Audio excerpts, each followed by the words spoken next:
નમસ્કાર, સાંજના 5 વાગી રહ્યા છે. આપ જોઈ રહ્યા છો ગુજરાત ફર્સ્ટ, સીધું અને સટ સાથે હું છું માનસી સોની. સમગ્ર ગુજરાતને હચમચાવતી ઘટના હતી એ સીસીટીવી કાંડ અને એ જ સીસીટીવી કાંડમાં એક બાદ એક ખુલાસાઓ થઈ રહ્યા છે. સાયબર ટીમ અત્યારે તપાસ કરી રહી છે. સૌથી મહત્વનું એ છે કે શું હવે હોસ્પિટલમાં ગાયનેક હોસ્પિટલના એ રૂમમાં એ વોર્ડમાં પણ મહિલાઓ સુરક્ષિત નથી? આ બધા જ સવાલો ઉઠી ચૂક્યા છે. પરંતુ આજે એક બીજી એવી ઘટના, બીજા એવા દ્રશ્યો સામે આવ્યા છે. મહાકુંભ ચાલી રહ્યું છે. આસ્થાની ડૂબકી લગાવવા દેશ વિદેશથી લોકો પહોંચી રહ્યા છે અને એ મહાકુંભમાં જે મહિલાઓ સ્નાન કરે છે એ મહિલાઓના સ્નાનનો વિડીયો સામે આવે છે, સોશિયલ મીડિયામાં અપલોડ થાય છે, તેની નીલામી થાય છે અને એ વિડીયો વેચાય છે. રૂપિયા લઈને કેટલાક રાક્ષસી શખ્સો આવું કૃત્ય આચરે છે અને તેમને કોઈ જ પ્રકારની લાજ શરમ આવતી નથી.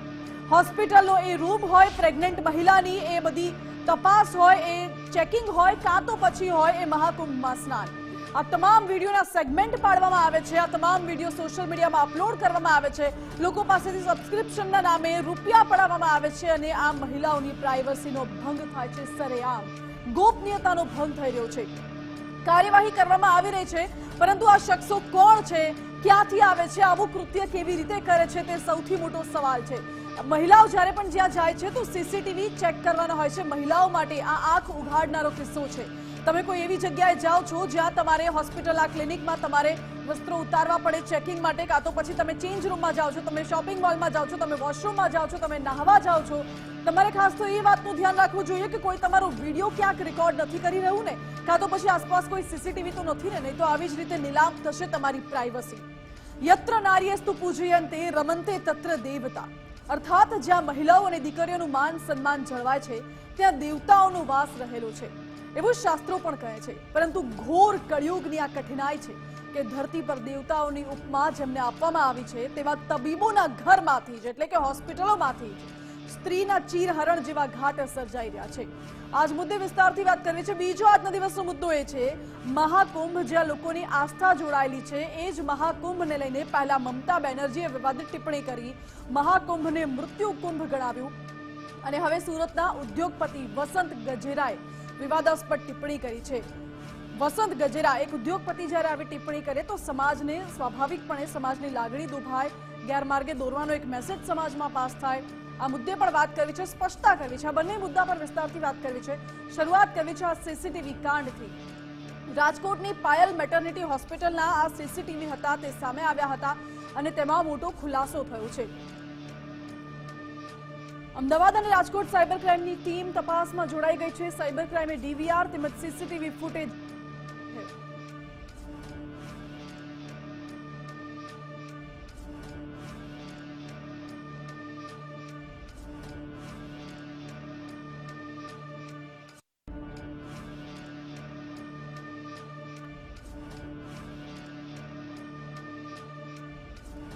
તો સાયબર ક્રાઇમની ટીમે ડીવીઆર તેમજ સીસીટીવી ફૂટેજ કબજે કર્યા છે. પોલીસ તપાસમાં 2 શંકાસ્પદોના નામ પણ મળી આવ્યા છે.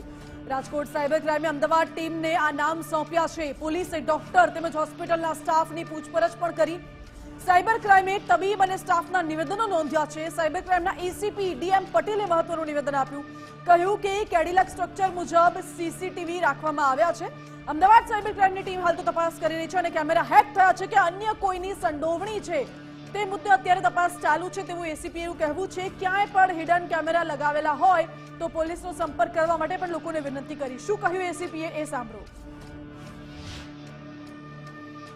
હાલ હ્યુમન રિસોર્સિસના માધ્યમથી અને ટેકનિકલ ઇન્ટેલિજન્સના માધ્યમથી તપાસ ચાલી રહી છે અને જે પણ શકમંદ આઈપી કે કાંઈ પણ શકમંદની માહિતી મળે છે તો એ તમામ માહિતી અમદાવાદ સાયબર ક્રાઇમ સાથે શેર કરવામાં આવે છે અને બંને ટીમો દ્વારા સંયુક્ત તપાસ થઈ રહી. ટીમ દ્વારા ડીવીઆર એનવીઆર કબજે કરી અને લાગતા વળગતાના નિવેદનો નોંધવામાં આવે છે અને આગળની માહિતી આપને જો તપાસલક્ષી જોઈતી હોય તો એ અમદાવાદ સાયબર ક્રાઇમ આપને પ્રોવાઈડ કરે. હિડન મળી આવે છે તો એના પર આઈટી એક્ટ અંતર્ગત કાર્યવાહી કરવામાં આવશે.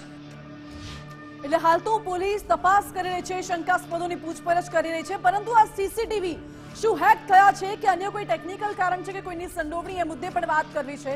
અમારી સાથે સાયબર એક્સપર્ટ, સીસીટીવી એક્સપર્ટ મયુરભાઈ ભુસાવલકર જોડાઈ ગયા છે. મયુરભાઈ, આપનું સ્વાગત છે ગુજરાત ફર્સ્ટમાં. મયુરભાઈ, આજે આખો પાયલ મેટર્નિટી હોમનો જે આખો કિસ્સો સામે આવ્યો છે, જ્યાં મહિલાઓ ચેકઅપ કરાવવા માટે જાય છે અને એ સીસીટીવી વાયરલ થાય છે, સોશિયલ મીડિયામાં અપલોડ થાય છે, તેની સરેઆમ નીલામી થાય છે. શું આ સીસીટીવી હેક થયા હોઈ શકે છે? શું સીસીટીવી હેક થવાની કોઈ સિસ્ટમ હોય છે એમાં ઇનબિલ્ટ?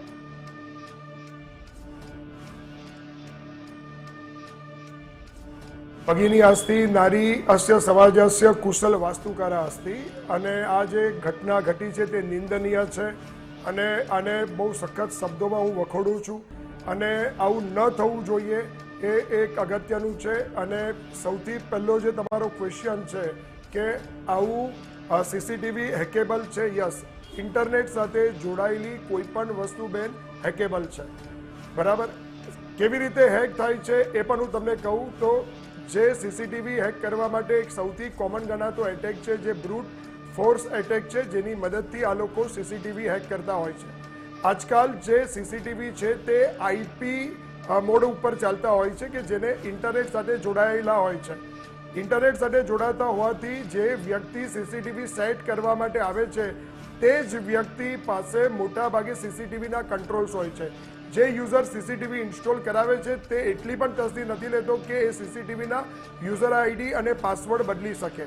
એટલે આ એક સૌથી બીજો મુદ્દો છે કે બ્રૂટ ફોર્સ પછી આ પહેલો એટેક હતો બ્રૂટ ફોર્સ, અને આ બીજો મુદ્દો હતો કે જેનાથી સીસીટીવી હેક થઈ શકે છે કે જેમાં યુઝર આઈડી ને પાસવર્ડ બદલવામાં ન આવે. કારણ કે કોઈ પણ વ્યક્તિને સીસીટીવી જો હેક કરવું છે તો એની પાસે મુખ્ય 3 બાબત હોવી અત્યંત જરૂરી છે. એક તો એનું આઈપી હોવું જરૂરી છે, બીજું મેક એડ્રેસ હોવું જરૂરી છે, અને ત્રીજું કઈ કંપનીનો કેમેરો ત્યાં લાગેલો છે, આઈપી કેમેરો, તે ત્રીજી બાબત હોવી જરૂરી છે. આ 3 બાબત જો કોઈ પાસે હોય તો એ સહજતાથી ત્યાં સુધી પહોંચી જાય છે. વત્તા મોટા ભાગના જે સીસીટીવી યુઝર્સ છે તેમને એ પણ બેન નથી ખબર હોતી કે એમના સીસીટીવીના જે ડેટા છે તે કઈ જગ્યા પર એ ડમ્પ થઈ રહ્યા છે, એટલે કે કઈ જગ્યા પર જઈ રહ્યા છે. તો ત્રીજો મુદ્દો છે કે સીસીટીવી તમારું રેકોર્ડિંગ કરે છે. આજકાલ તો સીસીટીવી એવા છે કે જે વોઇસ એટલે કે માઇક્રોફોન પણ તેની અંદર ઇનબિલ્ટ હોય છે. તો એ કઈ જગ્યા પર તમારું એનું ક્લાઉડ પર બેકઅપ થઈ રહ્યું છે તે પણ એક અગત્યનો મુદ્દો બની જાય છે. અને શું એ બેકઅપ એન્ક્રિપ્ટેડ છે? કારણ કે મોટાભાગની જે સર્વિસીસ જે જોવા મળે છે એ એન્ક્રિપ્ટેડ નથી હોતી. એટલે પરિણામે સીસીટીવીના જે ફૂટેજીસ હોય છે તે હેકર માટે ઇઝીલી રીચેબલ થઈ જાય છે. તો આ એક મુદ્દો પણ અગત્યનો છે. જે ત્રીજો મુદ્દો છે કે જેની મદદથી આ હેકર સહજતાથી આ સીસીટીવી ફૂટેજ સુધી પહોંચી જાય છે.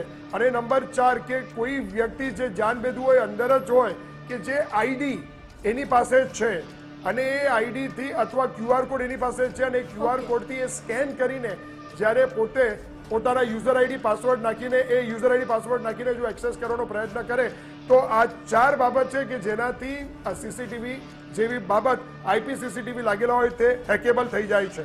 જી બેન. જી મયુરભાઈ, બિલકુલ. એટલે આપે છે કહ્યું એ હિસાબથી અગર જોવા જઈએ તો ગુજરાતમાં અથવા તો દેશમાં જેટલી પણ મેટર્નિટી હોસ્પિટલ છે જ્યાં આ પ્રકારે મહિલાઓનું ચેકિંગ થાય છે એ તમામ હોસ્પિટલના સીસીટીવી હેક થઈ શકે છે, એવું જ ને? હા, જો સીસીટીવી સંદર્ભે સિક્યુરિટીનું પાસું તમે ગણતરીમાં નથી લીધું, સીસીટીવી માટેની જે એસઓપી છે કે સીસીટીવીને સિક્યોર કરવા માટેની જે એસઓપી હોય છે એ એસઓપીને તમે જો ધ્યાનમાં નથી લીધી તો કોઈ પણ વ્યક્તિ જે આ કેમેરા લગાડેલા છે એ કેમેરા સહજતાથી હેક થઈ શકે છે. મયુરભાઈ, મારે એ પણ સમજવું છે કે જે પણ આવા રૂમ હોય છે જ્યાં અંગત પરીક્ષણ કરવામાં આવતું હોય છે, ચેકઅપ રૂમ હોય છે મહિલાઓ માટેના વિશેષ, તો એ રૂમમાં શું સીસીટીવી રાખી શકાય? મને એ જ જ્યારે આ દુર્ઘટના સામે આવી મેં સાંભળી ત્યારે મારો પહેલો ક્વેશ્ચન મારા મગજમાં જે ઉદ્ભવ્યો તે હું ગુજરાત ફર્સ્ટના માધ્યમથી કહેવા માંગીશ કે આ જગ્યા પર સીસીટીવીની જરૂર શું હતી? આ સૌથી પહેલો મુદ્દો છે. અને બીજું કે જ્યારે કોઈ સર્જરી થતી હોય તો ત્યાં લેપ્રોસ્કોપિક સર્જરી થતી હોય બેન તો ત્યાં અંદર હિડન કેમેરા હોય છે જ. એ જે કેમેરા જે લેપ્રોસ્કોપિકની અંદર મશીનની અંદર લાગેલા હોય છે અને એ જે મેડિકલ માટે જરૂરી છે તેટલી એસઓપીને અનુસાર છે તેને રાખો. પરંતુ આ જગ્યા પર કે જ્યાં અંગત પાર્ટ્સની ચકાસણી ચાલતી હોય તે જગ્યા પર સીસીટીવીની જરૂર જ નથી. અને એ સીસીટીવી જે વિડીયોઝ જે સામે ફૂટેજ જે દેખાઈ રહી છે તેની ઉપર વોલ ઉપર લાગેલા છે, વોલ માઉન્ટ લાગેલા છે. તો આ એક સૌથી મોટી દુર્ભાગ્યની વાત છે કે ત્યાં સીસીટીવી જરૂર જ નથી. બીજું અમુક વાર મારા સામે એવા ઘણા બધા મુદ્દા આવી ગયા છે કે જેમાં કોઈ મહિલા પોતે કોઈ જગ્યા પર કોઈ વસ્ત્ર ખરીદવા માટે જાય છે અને ત્યાં ચેન્જિંગ રૂમ હોય છે તો ત્યાં ચેન્જિંગ રૂમની અંદર પણ જો કેમેરો લાગેલો હોય તો એ પણ એક દુર્ભાગ્ય વાત છે, કારણ કે આજની તારીખની અંદર સ્ક્રૂની અંદર, રેગ્યુલેટરની અંદર, હોલ્ડરની અંદર, ત્યારબાદ તમે જાણશો તો કે એક બટનની અંદર એવી અલગ અલગ જગ્યા પર કેમેરા લાગેલા હોય છે, આઈપી કેમેરા, અને એ એટલા હિડન કેમેરા હોય છે કે જેને આઈડેન્ટિફાય કરવા અઘરા છે, નરી આંખે પણ દેખાતા નથી તો હોતા. પછી મયુરભાઈ આપ જે કહો છો હિડન કેમેરા હોય છે, છોટાવનારો- બટન વાળા કેમેરા હોય છે, માફ કરશો આપને અટકાવી રહી છું, સમજવું એ છે કે જે હિડન કેમેરા છે અથવા તો જ્યાં પણ જાય છે તો એ કેવી રીતે ચેક કરવું જોઈએ કે અહીં કેમેરા છે કે નથી? એ કોઈક તો એવી રીત હશે જેનાથી જાણી શકાય. જો હું સૌથી પહેલી બાબત કહીશ કે આવા ઘણા બધા સોફ્ટવેર છે ને પ્લે સ્ટોર, એપ સ્ટોર પર ઉપલબ્ધ હોય છે કે જે પોતે એવું ચેક કરીને આપે છે કે ત્યાં હિડન કેમેરો છે કે નહીં. પરંતુ હું ગુજરાત ફર્સ્ટના માધ્યમથી કોઈ સોફ્ટવેરની વાત કે કોઈ એપ્લિકેશનની વાત કરવા માંગતો નથી. હું એટલું જ કહીશ કે કોઈ પણ વ્યક્તિ જ્યારે પોતે રૂમમાં જાય છે કાં તો કોઈ પણ ચેન્જિંગ રૂમમાં જાય છે ત્યાં સીસીટીવી લાગેલું છે તો એને ચેક કરવા માટે એ પોતે પોતાના મોબાઈલથી ચેક કરી શકે છે. એ રૂમ કાં તો એ પ્રિમાઇસીસ બહુ નાની જગ્યા હોય છે, 1.5 ફૂટ 2 ફૂટની આસપાસનું એ અંતરાલ હોય છે, તો એ વ્યક્તિ ત્યાં લાઇટ બંધ કરીને પોતાના મોબાઈલનો બેક કેમેરો ચાલુ કરીને એ કેમેરો એ પોતે આવા સસ્પેક્ટની જે જગ્યા છે, સ્ક્રૂ છે, હોલ્ડર છે, ફેનનું રેગ્યુલેટર છે, તેવી જગ્યા પર એ પોતે ચેક કરી શકે છે કે એ ત્યાં જો કેમેરો લાગેલો હશે, સીસીટીવી લાગેલો હશે તો જે પ્રકાશ ત્યાંથી આવશે એ મોબાઈલનો કેમેરો તરત પકડી લેશે, કારણ કે મોટાભાગે આ પ્રકાશનું પરાવર્તનના સિદ્ધાંત ઉપર ચાલતું હોય છે, તો તરત આ કેમેરો પકડી લેશે. આ પહેલો મુદ્દો છે. બીજો મુદ્દો આ બેન, આ બધા જ આઈપી કેમેરા હોય છે, એટલે આ આઈપી કેમેરા જે લાગેલા હોય છે તે કાં તો વાઈફાઈથી જોડાયેલા હોય છે કાં તો બ્લૂટૂથથી, મોટાભાગે વાઈફાઈથી જોડાયેલા હોય છે. તો આવા જે કેમેરા છે તેને જો આપણે સ્કેન કરીએ, એટલે આપણા મોબાઈલમાં જો વાઈફાઈને આપણે સ્કેન કરીએ તો આવો કેમેરો જો આપણી નજીક હશે તો તરત જ આપણું વાઈફાઈ પેરામીટર બતાવી દેશે કે તમારા નજીકમાં કોઈ કેમેરો છે અને આપણે તરત એને આઈડેન્ટિફાઈ કરી શકીશું.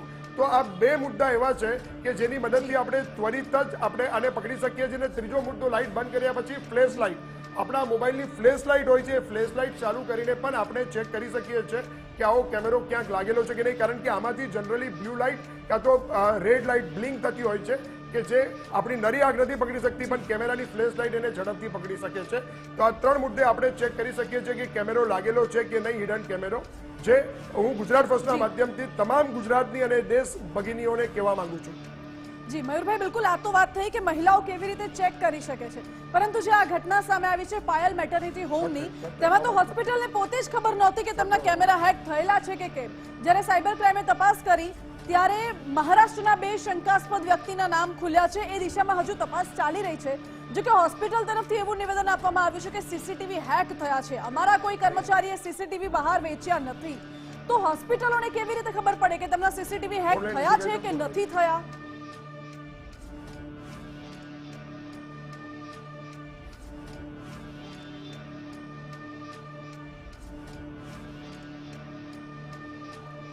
મયુરભાઈ, મારો અવાજ મયુરભાઈ સાથે જોડાઈ રહ્યા છે, પરંતુ સૌથી મહત્વની વાત એ છે કે આ હોસ્પિટલોમાં જ્યારે સીસીટીવી લગાડવામાં આવે છે અને હોસ્પિટલો એવું કહે છે, આ પાયલ હોસ્પિટલ તરફથી એવું કહેવામાં આવ્યું છે કે સીસીટીવી હેક થઈ ગયા હોઈ શકે છે, અમને આ બાબતે ખબર નથી. અને જ્યારે સાયબર ક્રાઇમ તપાસ કરે છે તો મહારાષ્ટ્રના 2 શંકાસ્પદ વ્યક્તિઓના નામ ખુલે છે. હજુ એ દિશામાં તપાસ ચાલી રહી છે કે આ શંકાસ્પદ વ્યક્તિ કોણ છે. શું સીસીટીવી ખરેખરમાં હેક થયા છે કે પછી હોસ્પિટલના અંદરના જ કોઈક સ્ટાફે આ સીસીટીવી બહાર વેચ્યા છે, સીસીટીવીનો ડેટા વેચ્યો છે, તે સવાલ ઉઠી રહ્યો છે. મયુરભાઈ જોડાયેલા છે આપણી સાથે. મયુરભાઈ, હોસ્પિટલ દ્વારા એવું કહેવામાં આવ્યું છે આ કેસમાં પર્ટિક્યુલરલી કે સીસીટીવી હેક થયા છે. જો કે સીસીટીવી હેક થયા છે કે પછી અંદરના જ કોઈ કર્મચારીએ સીસીટીવીનો ડેટા વેચ્યો છે કે કેમ, એ કેવી રીતે જાણી શકાય? કોઈક એવી એની સાઇન હશે? જી ચોક્કસ હું જણાવી દઉં, કારણ કે જ્યારે પણ કોઈ વ્યક્તિ જ્યારે સીસીટીવી સાથે જોડાય છે તો એ 2 રીતે, કાં તો જે એનું ક્લાઉડ પર ડેટા જઈ રહ્યો છે, જો એ ડેટા ક્યાં જતો હતો એ સૌથી પહેલાં તપાસનો વિષય છે. એ ડેટા ક્યાં સ્ટોર થતો હતો, તો ક્લાઉડ પર સેવ થતો હતો કે ડીવીઆર અને ક્લાઉડ બંને ઉપર સેવ થતો હતો?